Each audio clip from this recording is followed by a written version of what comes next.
Wait for it. Do you hear that? Wait for it. That is the sound of 8K red raw footage playing back on a 720p timeline at only quarter resolution. Oh, it's getting even louder now. So how do you deal with this sort of thing? And how have I been dealing with it since I began this career? Well, there are a couple ways of dealing with it, and I can tell you that one of them is not this 2019 Intel MacBook Pro. And it makes you wonder, why would anyone want to shoot in these high resolution files, and especially raw versions of these files? Actually, raw files should be easier to edit on a computer because there's less decoding that the computer has to do. Because computers actually struggle a little bit more with compressed files. But it does seem something worth talking about now because there's all these new cameras coming out in the mirrorless world that are shooting at these higher resolutions. Yeah, a lot of them are shooting at 10-bit. We've got like the Panasonics and the Sony, they're shooting at 10-bit, but the new Panasonics are shooting at 6K.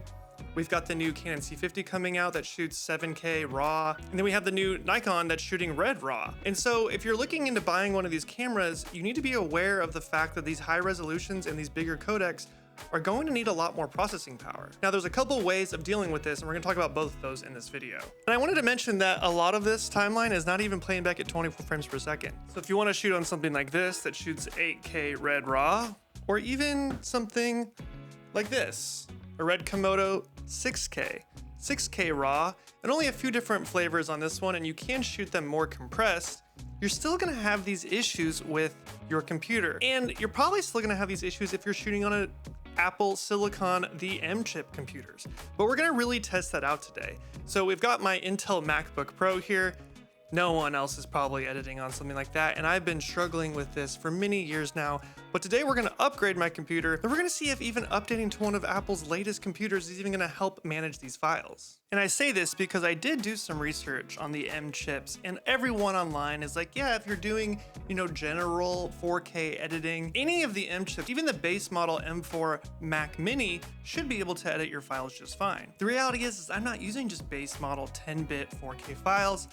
I'm using these big 8K Red RAW files, and I just shot a short film. I've been shooting multiple features in this file type, and I want to see if I can make my life a little bit easier. Enter the Mac Studio.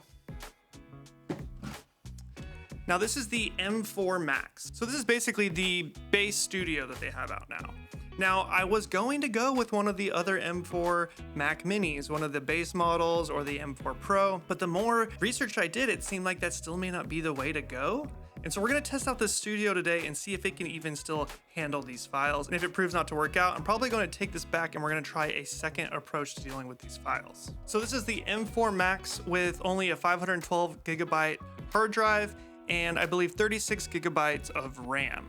But of course it does have that M4 Max chip in it, so it should really be able to process files very well. Definitely 4K 10-bit files are going to be no problem for this thing, but it's really when we get into those 6K, 8K, or if you're dealing with something like the C50, these 7K RAW files coming out of those cameras. So let's get this thing built on my desk here and just give it a little test and see how it actually is going to perform when pulling up the timeline of my latest short film, which was shot completely in 8K Red RAW. And by the way, the reason I didn't go with something like the M3 Ultra, which would be, spec'd a little bit higher maybe than the M4 Max, depending on how you look at it, is really just comes down to cost. If these M4 chips really are so good and everyone talks about it that way, why would I spend like $4,000 to $6,000 on a computer? And especially if it's not even gonna be able to edit 8K files anyways natively. So I'm gonna have to down-res them and play them back not at full resolution anyways, then why would I go spend that much money on a computer?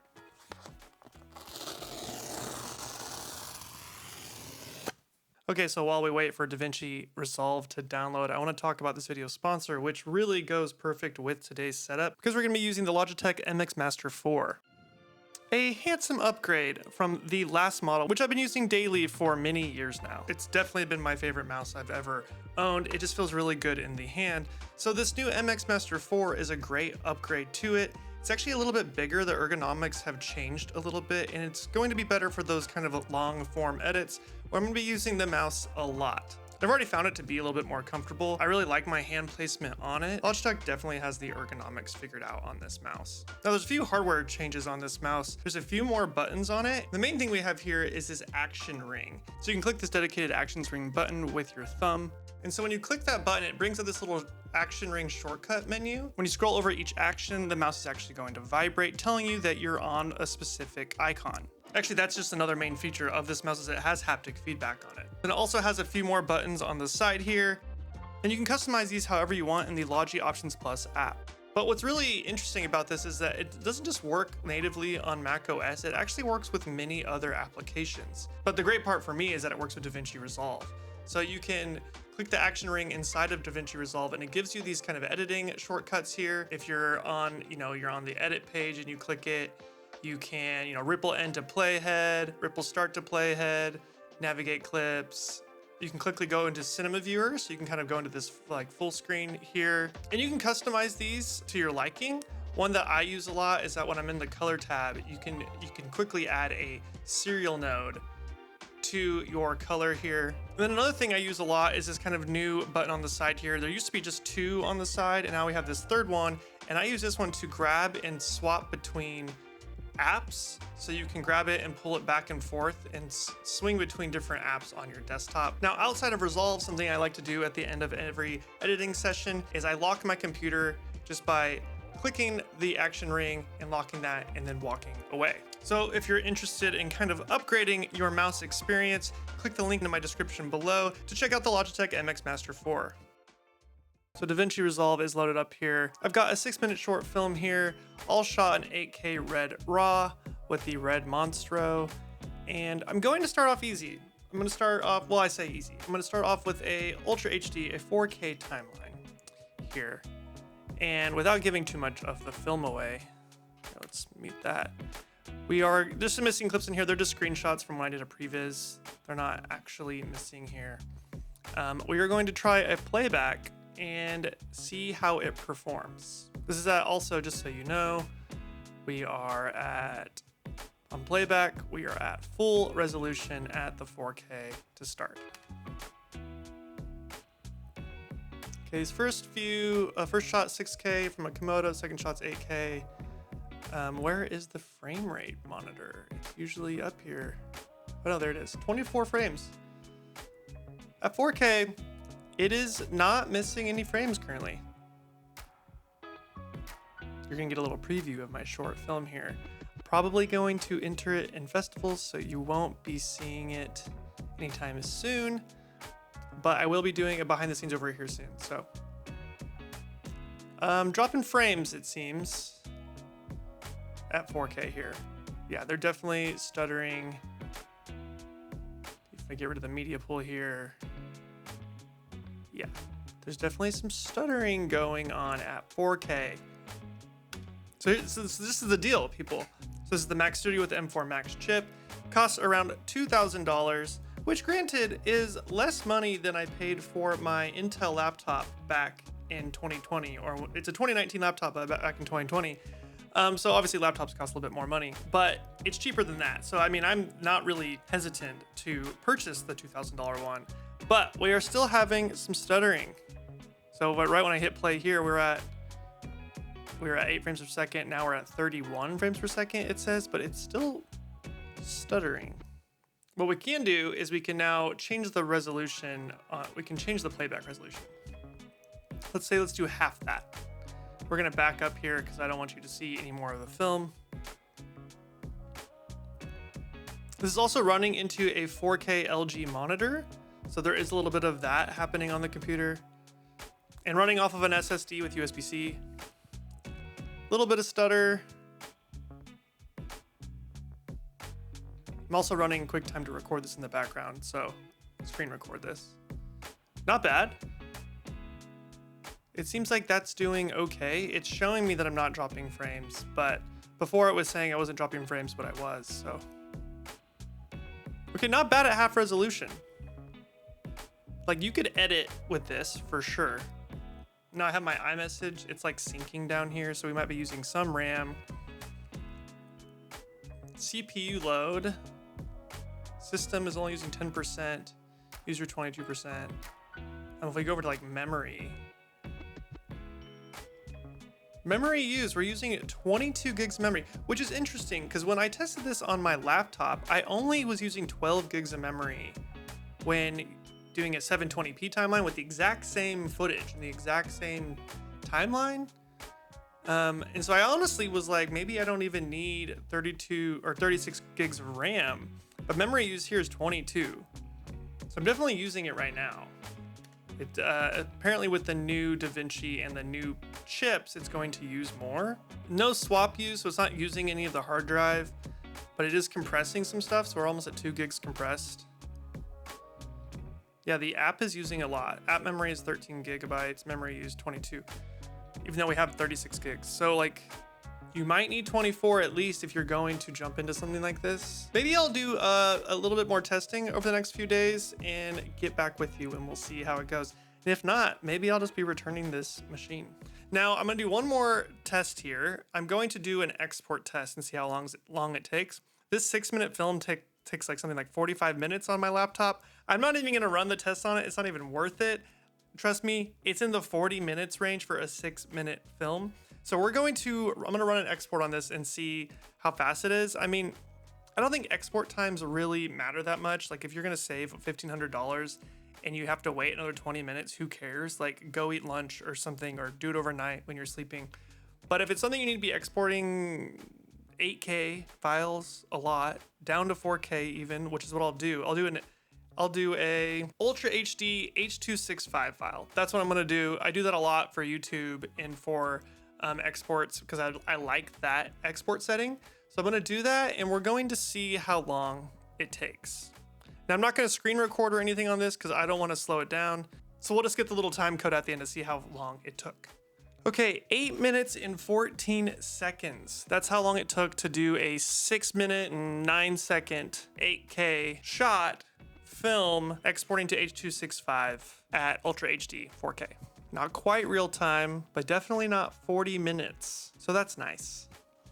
Okay, so after using this computer for the last few days and using it with my 8K footage, I've got my short film loaded up, I've got color grades on it, and as long as I'm using a 4K timeline at a half res, which I feel like that's really all I was asking for, is being able to play back on a 4K timeline so I don't have to adjust too many things later and be able to edit my films, right? And it seems to be doing that perfectly fine now. I think I was having a couple stutter issues when I first opened up the computer because there's a 7K file in there. For some reason, a 7K crop file on my Red camera makes lag in DaVinci Resolve. I don't know why, but the rest of the footage that was in 8K was playing back just fine on the 4K timeline at half res. And I have like everything open on my computer. I've got Chrome open with multiple tabs. I've got my text messages open. I've got the activity monitor open, my notes open, and everything is playing back fine. And I'm able to edit with basically no issues. Because I was really thinking about taking this computer back. I was really thinking about getting an M4 Pro or just a regular M4 Mini and using the proxy workflow in DaVinci Resolve. Because if you don't know, the proxy workflow in DaVinci Resolve is really good. Basically, it'll make proxies in the background for you, and then it tells you when you're editing with proxies, and you can turn them on and off. And it just automatically reconnects them for you. You don't have to go through any processes. Say you're editing, you edit with the proxies, you want to go into the color grade, you want to see full res, you just turn them back on. And within seconds, you're able to see the high resolution again. So it's really something worth considering if you are not used to using big files and you're gonna start using big files. But also, all that being said, this is working on the 4K timeline. So for $2,000, getting all the ports on it, being able to run so many high resolution monitors, having the SD card slot, 0 fans. The fan is never gonna turn on this thing, basically. In my experience, there's been no fans compared to my Intel laptop, of course. It's a really good deal, even at $2,000. I don't need to play back 8K files. That's just unnecessary. I don't need to spend, 10 grand on a computer to do that, or 5 grand, or whatever they cost now. So I don't know. I don't think I'm gonna take it back just because it is so snappy, and I think it's future-proofing it by just keeping this computer. So I think I'm gonna keep it. And something else I really wanna know is export times. Export times have been so fast, especially with 10-bit files. It kind of goes without saying, but I'm having to make some deliverables for a short film that I made many years ago. And if you're a longtime follower of the channel, you've probably seen the short film. It's called Flea. It's on my channel. You can go watch it now. But I got this distribution deal on this short film. And so I've been having to make some deliverables for the distributor.